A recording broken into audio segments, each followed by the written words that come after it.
comme niñ koy defee nag at mu jot l'amicale des femmes de la LONASE ñoo doon amal li nga xamante ne moom mooy seen journée bu solidarité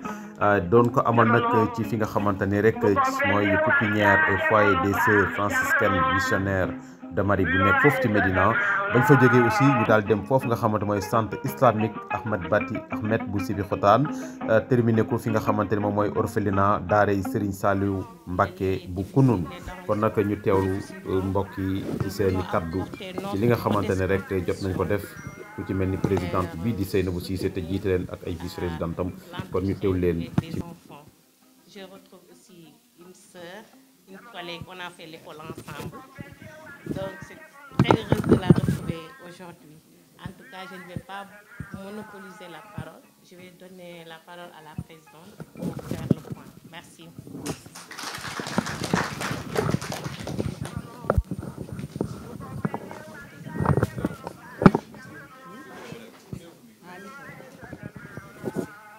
L'amicale des femmes de la LONASE, par ma voix, remercie les responsables de la pouponnière, de la missionnaire de Marie, de la Médina, plus particulièrement la sœur Marie, pour leur accueil chaleureux et leur ouverture. Nous sommes venus apporter des dons en nature, composés de l'eau, du riz, des couches, du lait, du sucre, pour accompagner et soutenir les enfants démunis. Et nous espérons que ces dons en nature viendront alléger la lourde et généreuse responsabilité de la population. Je profite de l'occasion pour remercier notre directeur général Toussaint Manga et tout le top management de cet appui consistant. Également, mes remerciements vont à l'endroit de toutes les femmes de l'amicale de la LONASE pour leur soutien, leur accompagnement à mes côtés. Le bureau exécutif. Mention spéciale à la commission sociale dirigée par Madame Bien, Maïmouna Sel, la commission communication pour leur accompagnement à la réussite de cette belle journée. Merci à tous, à ces enfants démunis, je leur souhaite une longue vie, plein de sourires, plein de prospérité.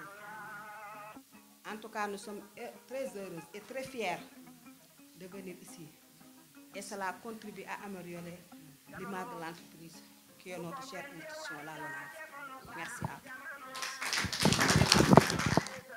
vous. Bonjour à tous. Bonjour en particulier à l'amicale des femmes de la LONASE. Au nom des enfants de la pouponnière, au nom de tout le personnel travaillant ici, au nom de toutes les sœurs, je vous souhaite la bienvenue. Et je vous redis de tout cœur un grand et sincère merci. Un mot plus grand que merci, si je le trouvais, j'allais vous le dire. Oui, parce que c'est vraiment un geste très louable, noble que vous venez de poser. Un grand merci au directeur de la LONASE qui vous a accompagné et vous a permis de réaliser cette œuvre, cette action que vous venez de mener. Merci à vous, Madame Cissé, pour avoir diligenté. Depuis l'autre jour, vous avez appelé plusieurs fois, on va venir, Merci beaucoup. Ça m'a beaucoup touchée. L'équipe qui était venue également, je ne peux pas tout dire, même ce que je ressens. Parce qu'en vous écoutant ce jour-là, c'est vrai, j'ai retrouvé des collègues, des promotionnaires. On a fait la formation ensemble, ça m'a beaucoup touchée, ça m'a motivée, ça m'a donné beaucoup de la joie. Mais derrière elle, je voyais vraiment toute une équipe. Et je ne cesse de le dire, là où est la femme, ça ne peut que marcher si nous le voulons. Si nous ne voulons pas, c'est autre chose. Mais si nous désirons et si nous nous mettons debout pour faire marcher une chose, Dieu nous aide, Dieu nous accompagne. Et pour cela, je vous dis un grand merci. Un grand merci pour tous ceux qui sont derrière vous, qui vous ont aidé, qui vous ont soutenu pour pouvoir réaliser tout cela. Ces enfants, ce sont vos enfants, ce sont nos enfants. Ce sont les enfants du pays. Peut-être Dieu a permis qu'ils vivent cette situation maintenant au début de leur vie. C'est ça leur est arrivé, ça peut nous arriver nous autres, ça peut arriver à d'autres. Mais le fait de vous voir vraiment vous mobiliser, ce n'est pas la première fois, Madame Cissé vient de le dire, c'est en votre deuxième édition. Et je prie que le bon Dieu fasse que vous puissiez chaque jour faire quelque chose pour eux. Vous le faites pour eux, mais je suis convaincue que vous êtes sûrs que vous le faites pour le bon Dieu. Parce que ce sont des innocents qui n'ont pas choisi de vivre cette situation. Mais vous êtes convaincus que votre mission est là aussi. Et vous avez accepté de le faire. Que Dieu vous bénisse. Qu'il bénisse vos foyers. Qu'il bénisse votre entreprise. Qu'il bénisse ces enfants qui sont là. Que demain, Dieu mette aussi dans leur cœur une grande générosité, un grand désir de partager, le souci d'aider l'autre. Qu'ils soient eux tous des grands et des grandes dames, grands hommes dans notre nation. Je vous remercie. Merci beaucoup. ginnaaw kàddu sœur boobu nga xamante bi doon wone mbégteem foofu nga xamante ni fa lañ ko fekk muy pépinière et foyer des sœurs franciscaines missionnaires de Marie de la Médina ci la ñu jublu fa nga xamante ne nag moom mooy centre islamique Ahmad Bati Ahmad bu Sébikotane ngir yóbbaleen ay ndimbal kon nag biñ accès foofu nga xamante ni moom mooy ci centre islamique Ahmad Bati Ahmad bu Sébikotane bu duggee ci biir centre bi nag indil seen ndimbal li nga xamante mu ngeen di gis noonu muy jëm ci wàllu dund bu am solo boo xamante ni jébbal nañ ko waa centre islamique Ahmad Bati Ahmad bu Sébikotane ci njiitu ki nga xamante mooy présidente bu AFLO muy Seynabou Cissé ak ñi nga xamante ni ñoo koy accompagner ci li nga xamante ni moo nekk seen deuxième édition ci wàllu solidarité jëmale ko ci barab yooyu ma leen limal sànq ginnaaw bi ñu jógee foofu nga xamante ni moom mooy pépinière et foyer des sœurs franciscaines missionnaires de Marie de la Médina ci lañ ñëw foofu ci centre bi islamique Ahmad Bati Ahmad bu Sébikotane waaye nag ñu teewlu ki nga xamante ni moom lañ fa fekk mu yor seen kàddu muy imam bi. Yonent bi alayhi salaatu salaam nee na li xam ne moom mooy taxawaayu jirim loo ci mën a def ci lu baax Yonent bi alayhi salaatu salaam wax na ci xadis nee na ki nga xam ne moom mooy taxaw ab jirim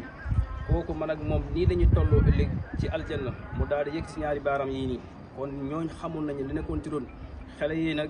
lañ leen bëggoon yëgal ñoom amuñu luñ fi manqué yàlla dogal na alhamdulilah ñu ngi ci condition bu baax dëkkal nañ leen bu ñu feebar dañ leen di faj ñoo leen di jox ñuy lekk te loolu defe naa bu ngeen gisi place bi loolu firndeel na ko ñiy toog ci biti ak ñi nga xam ne ñoo leen di fóotal ak ñi leen di nettiwaayal loolu yëpp nag ginnaaw suñu kilifa yu baax yi nga xam ne ñoo taxawal béréb bii nii ak ñi ñuy liggéeyante ci place bi ak ndimbalu borom bi subhanahu wa taala moom moo ko waral ginnaaw loolu nag la ñuy jeexalee suñuy kàddu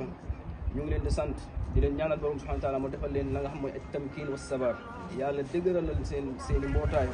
waaye itam saxal leen ndax bu baax rek nit ki koy def diggante moom ak boromam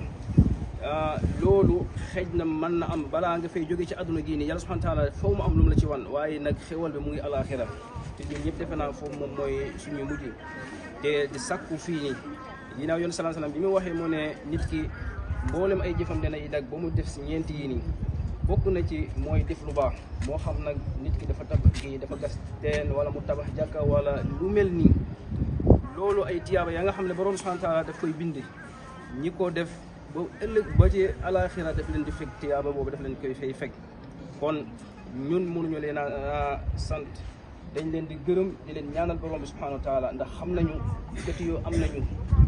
ña nga xam ne ay ñu baax ñu ne ci biir réew mi man lu toll nii ndax bari na lu bëri ñi nga xam ne dañuy dem ba ci bitim réew wuti la nga xam ne mooy ay dimbal boo demee nag boo xam ne am na ñi yàlla defal ay xol yu baax ak bi yéen a liggéeyal borom bi subhanahu wa taala ñu mën a dëkk ci biir réew mi kon loolu santwaat borom bi subhanahu wa taala la su ko defee ñu ngi leen di ñaanal yàlla subhanahu wa taala yàlla defal leen tawfiq defal leen jàmmi àdduna ak jàmmi alaxira vraiment ñun kontaan nañu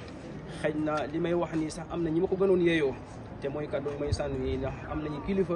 moo ñu jiite moom mooy suñu kilifa ci lépp ci la nga xam mooy la aju ci daara ji waaye yàlla moo ñu natoo ci yu mel nii su ko defee ñi ñaanal ña nga xam mooy presse mi fi taxaw yàlla taxawal leen te taxaw seeni mbir suturaal leen ci bépp liggéey bu ñuy def rek yàlla subhanahu wa taala sàmm leen sàmm seen i njaboot ak mboolem réew mi sàmm ka nga xam ne mooy suñu président yàlla defal ko tawfiq ba mission bu ñuy sumb ni yàlla réussir ko ñun ñëpp ñu mën ci bénéfice wu. waaw ginnaaw nag bi ñu jógee foofu nga xamante moom mooy centre islamique Ahmad Bati Ahmad bu Sébikotane ci noonu nag ci la ñuy jëm fa nga xamante ni moom mooy orphelinat daaray Serigne Saliou Mbacké bu Kunun ba ñu agsee nag ca daara ja ñu teewlu mbokk yi nga xamante ni jël nañ fa kàddu. ñu ngi lay nuyu di nuyu mbooloo mi ñu àndal fii yëpp di nuyu tamit ñi nga bokkal liggéey bi nekk fii yëpp ñu ngi leen di nuyu di leen di ziyaara bu baax di jël suñu nuyoo ak nuyoo ñu àndal ñëpp di ko jox présidente mu joxal ñu leen ko ñoom ñëpp di wax ne tey ñu ngi ci suñu 2e édition suñu journée de solidarité LONASE diir bi présidente Seynabou Cissé jiite amicale bi ba léegi defoon nañ ko daaw nag suñu cible dafa nekkoon jigéen ñi nga xamante ni dañoo nekk ci loxo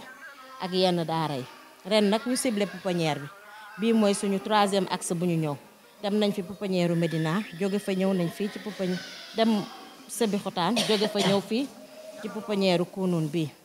ñun nag ay jigéen lañ yoo xamante ne ñu ngi ci suñu biir société di liggéey di yëngatu ci développement solidarité ak entraide comme niñ la ko waxee bañ fi ñëwee woon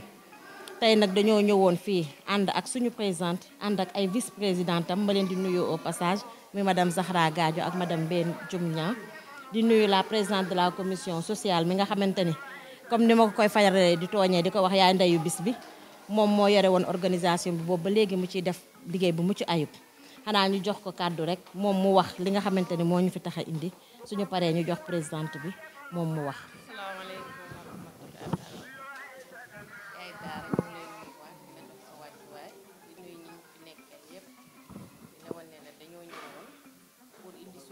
dañu ñëwoon pour indi suñu soutien ci xale yi nga yore ak ñi nga fi nekkal suñuy asaka yéene comme on le dit lépp ñu ko def fekk nañ ko def ñu ngi fi mais dañu amoon yéene pour ñu jàppale ci parce que li ngay def c'est une cause noble ñu ñëwoon nag pour jàppale ci ñu dajale ñu nag suñuy collègue ñu nekkal fële suñu direction ni LONASE ak suñu jàppale suñu directeur général ñi mu jiite ñëpp jàppale ñu def pas mal de def nañu daara def na ñaari pouponnière ñu ñëwoon nag doon indi li nga xamante ni mooy suñu modeste contribution jàppale la ci liggéey bi ñu fiy def léegi nag maa ngi bàyyi président kàddu gi moom mu gën a élargir sant ñëpp nuyu ñëpp ñaan yàlla yàkkal taxawaay bi barkeelal xale yi ay nit voilà merci. asalaamaaleykum soxna Awa tey amicale des femmes de la LONASE dañu ñëw seet si la indil la ndimbal ànd ak une forte délégation de l'amicale des femmes de la LONASE doon wax léegi mooy madame Dieng mooy chargée des affaires sociales ma ànd ak aussi sama vice présidente madame Ben Dioum sama 2e vice présidente ànd ak tam sama première vice présidente madame Zahra Gadio ànd ak membre commission yëpp ak membre ñu ngi ñëw ñëpp a ngi toog teew comme ni la ko waxee woon bi ma fi ñëwee seet si xale yi bi ma ñëwee sama yaram dafa daw maak chargé de la communication la àndaloon madame Bintou Diop ànd ak madame Samba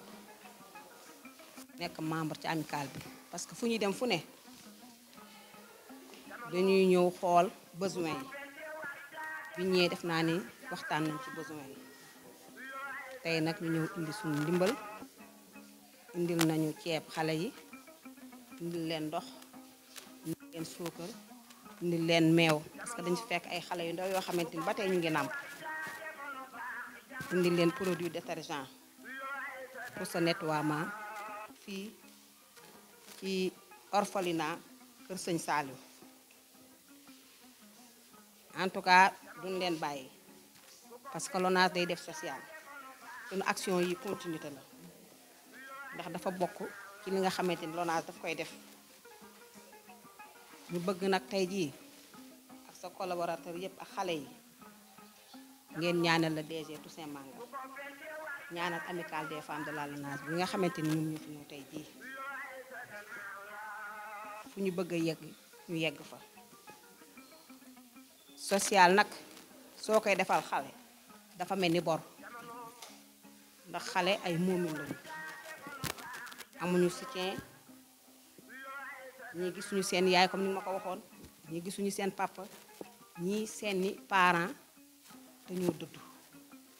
kon fii ay jirim lañ fi fekk kon tey lii leen leen indil pour jàppale ko ci dundu xale yi ci jàppale leen seen nekkin ci jàppale leen ci seen dundin ñu ngi lay gërëm nag di la sant ci accueil bi ak ouverture bi xale yi ëllëg ñu màgg yàlla may leen gudd fan ak wér gu yaram ñu nekk ay magu ëllëg ndax Sénégal dafa bëgg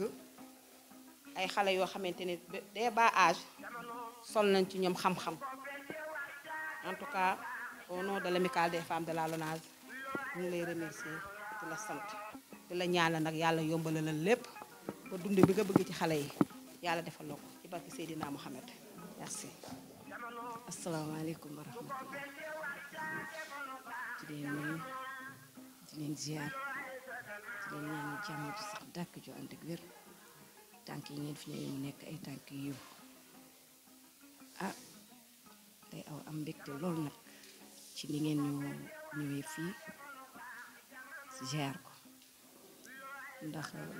lii tamit ci dimbali la doomu aadama bi la day aw mun leen a fay parce que dañ naan feccum liir bu neexee day jaatee ca mbagg ma kon boog yéen wàññiwu leen da ngeen ko yokkal parce que ay jirim lañu yore ak ay baayo kon ku ñëw fekk si jirim ak baayo di leen dimbali kooku yàlla moo am seen fay yal na leen yàlla fay lépp lu ngeen fi ni yal na ko yàlla barkeel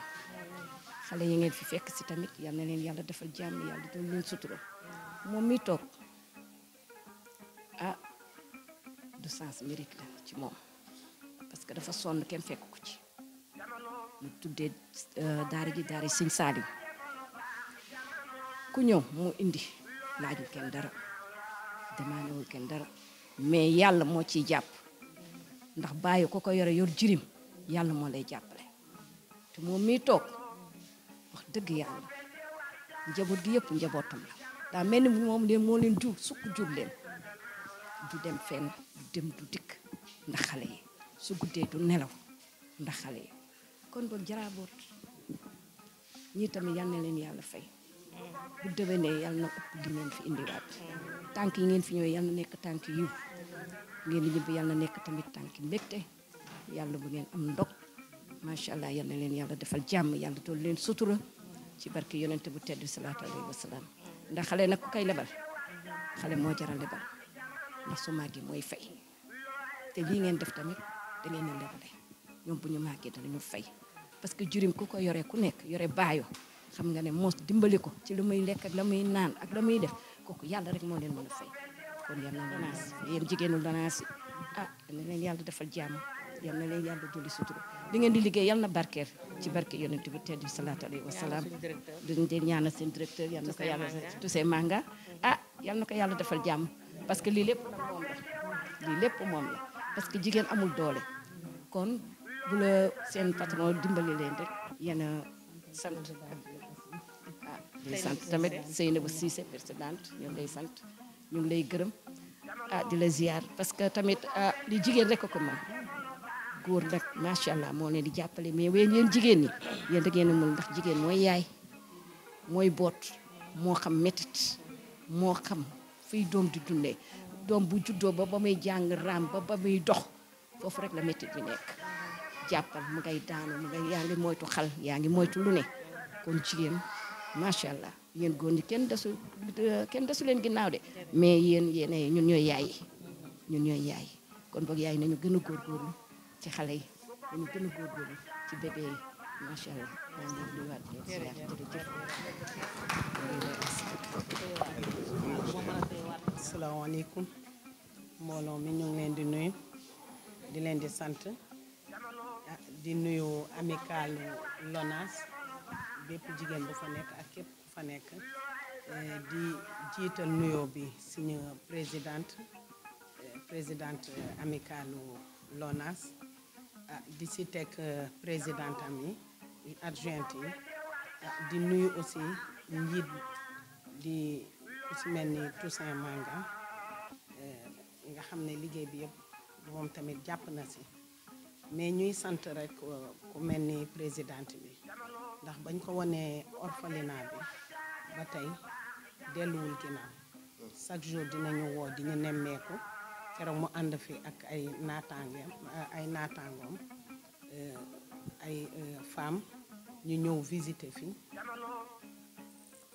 depuis boobu daal bàyyiwuñu donc mu ngi jàpp si lii ngeen fi indi na lu ñu arrangé la lu ñu dimbalee la luy dimbale njaboot bi la ndax au moins lu mu dee dinañ ko dund ay weer ñu leen di sant di leen di gërëm di leen di ñaanal yéen a xam li ngeen bëgg yal na ko yàlla def yal na leen yàlla fay yal na leen yàlla taxaw ni ko sama naataango bi waxee rek sama sœur bi yal na daal moo am fay yal na leen yàlla fay kontaan nañu trop parce que ndimbal dëgg ngeen fi indi di leen di sant bu baax di sant waa Lona di sant ku mel ni Toussaint Manga Seynabou na bàyyiwuñu ko fenn présidente ñu ngi koy jaajëfal bu baax lam ñu digoon def na ko newoon na buy ñëw dana ànd ak amical bi ñu ñëw seet si xale yi bu ñuy ñëw dinañ ñëw ak doole te defe naa doole boobu lañ fi ñëwee bu ñu def lu dul sant leen rek gërëm leen te di leen di ñaanal ndax njaboot moom soo ko dimbalee ci dund dafa mel ni bàyyiloo ko dara te defe naa ni li ngeen fi indi bàyyiwu leen couche bàyyiwu leen meew bébé bàyyiwu leen ceeb bàyyiwu leen diwlin jërëjëf rek lañ leen di wax yal na yàlla fay leen yal na yàlla barkeel yàlla boo leen ko ñàkk ñun na amuñu dara lu dul suñuy kàddu ak suñuy ñaan yal na yàlla fay leen kontaan nañu trop madame Cissé Seynabou yal na yàlla fay présidente yal na yàlla fay leen kàddu yooyu nag ci la ñuy jeexalee suñu reportage bi rek di jox tax incha allah ba déwén ak jàmm.